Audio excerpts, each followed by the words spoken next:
1992년 뉴욕 브롱스에서 카리브해 핏줄을 가진 한 아이가 태어납니다. 그녀의 이름은 Belcalis Marlinis Almazar. 맞습니다. 바로 저희가 아는 그녀, 카디비입니다.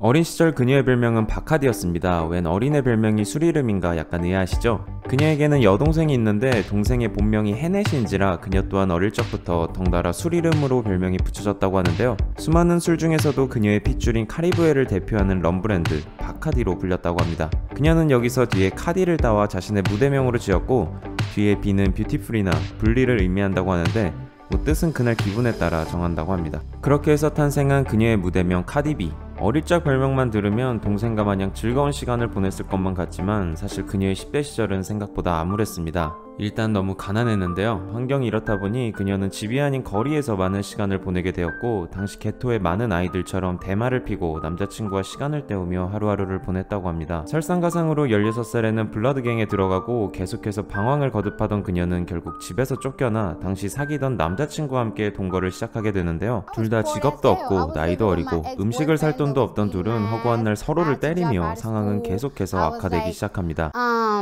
Living with his mama, 2 pit bulls in a bedroom.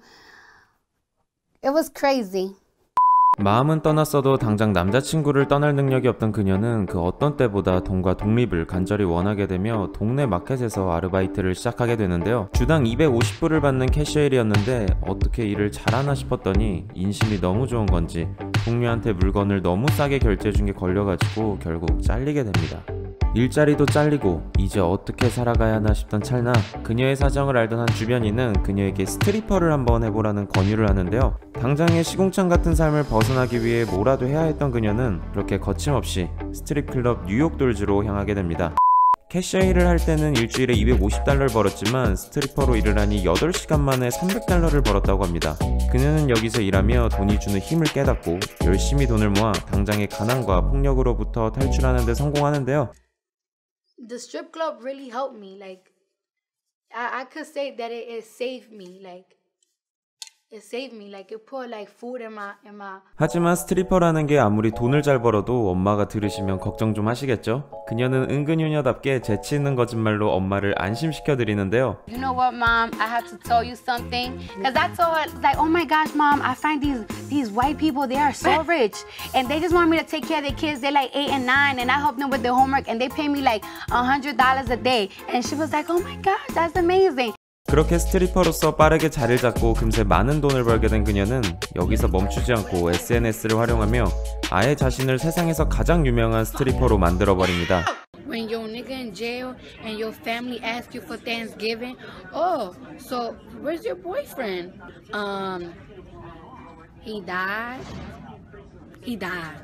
그녀는 사회의 시선은 아랑곳 않고 거침없이 자신을 스트리퍼나 호로 지칭하며 자신만의 팬덤을 구축하는데요.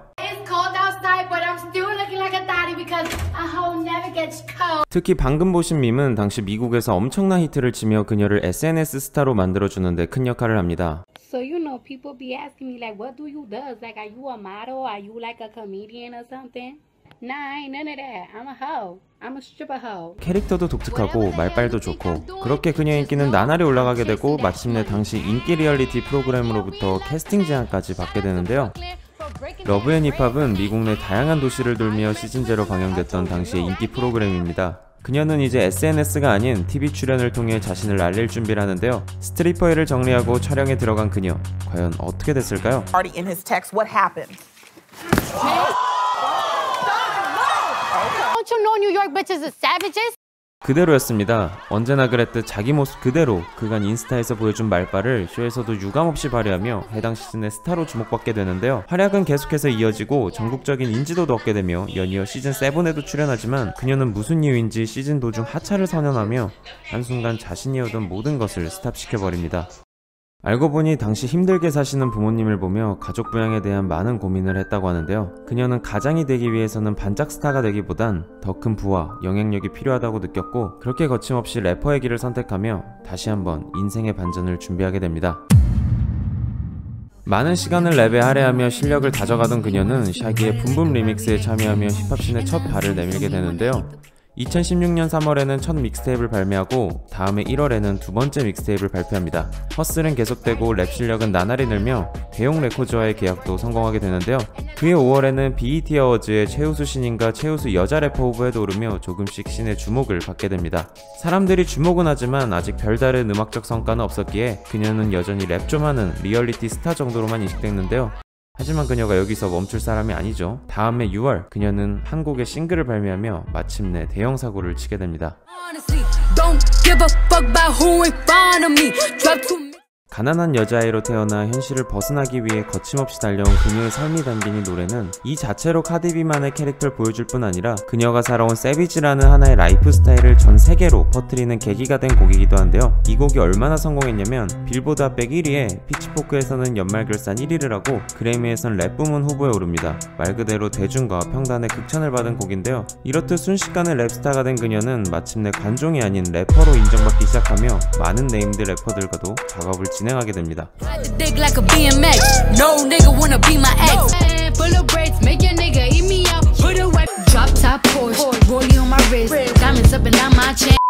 결과는 모두 차트인. 본격적으로 그녀의 시대가 열리기 시작하는데요. 다음해 4월에는 데뷔 앨범을 발표. 수록곡 중에는 특히 알레킷이 엄청 인기 많았죠.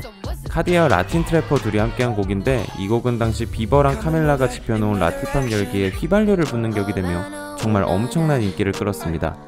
알라이키 뮤비가 나오고 이틀 뒤에는 마룬5의 걸스라이키 뮤비가 나왔죠.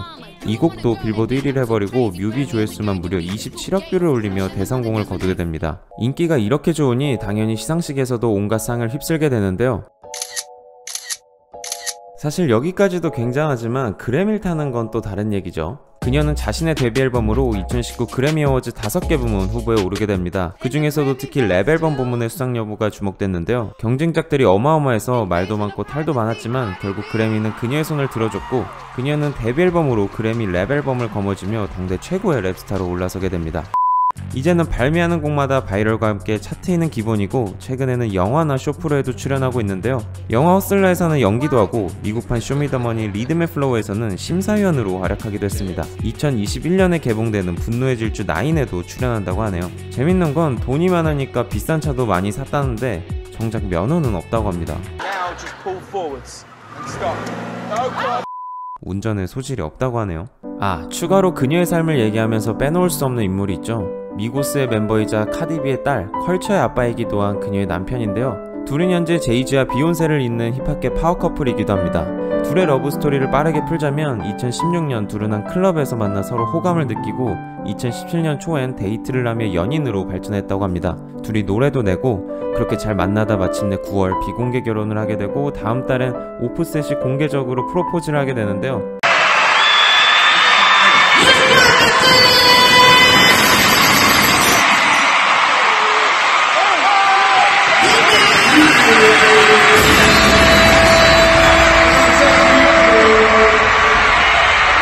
다음에 SNL에서는 임신 사실을 공개하고 아이 낳고 잘 사나 했지만 오프셋의 바람이 들키며 카디비가 떠나게 됩니다.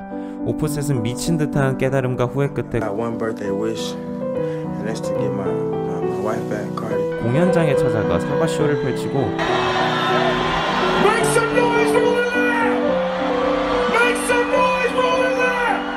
시간이 흘러 둘은 그래미 레드카펫에서 혓바닥 키스로 재결합을 알렸는데요. 지금까지도 헤어진 애 만의 얘기가 많이 나오지만 딸 컬처를 중심으로 뜨거운 사랑을 이어가고 있다고 합니다. 아무튼 그렇게 지금까지 잘 달려온 카디비. 얼마 전엔 또 한 명의 세비지 스타인 메간 더 스탈리온과 왑을 발매하며 빌보드 1위를 달성했는데요. 돈 없는 남자는 취급도 안 해주고 자신의 성적 매력을 하나의 힘으로 과시하는 그녀들을 보면 세비지하다는 게 뭔지 제대로 느낄 수 있습니다. 가난과 남친으로부터 벗어나기 위해 스트리퍼의 길을 걸었고 가족 부양을 위해 래퍼의 길을 걸어온 카디비. 한 인터뷰에선 지난 날들의 감회가 새로웠는지 눈물을 흘리기까지 했는데요. 현재 그녀는 미디어에 비춰진 모습과는 달리 정치에도 여성들의 삶에도 많은 관심을 기울이며 자신만의 방식으로 세상을 바꿔나가고 있습니다. A lot of you bitches got the that dry ass pussy because y'all pH balance is off. And you wanna know why? It's not because you born with it. It's because y'all keep fucking these dirty ass niggas. And y'all bitches is shy to tell these niggas that they dick is hot. You gotta tell babe, yo, your dick smell like mustard, my nigga. You gonna throw my pH balance off. 현재는 좋은 엄마까지 되기 위해 공부한다는 그녀. 거침없이 자신의 삶을 개척해 나가는 그녀의 다음 스텝은 어디로 향할지 벌써부터 기대가 됩니다. 네, 오늘의 영상은 여기까지고요. 오늘도 시청해주셔서 감사합니다. 좋은 하루 되세요.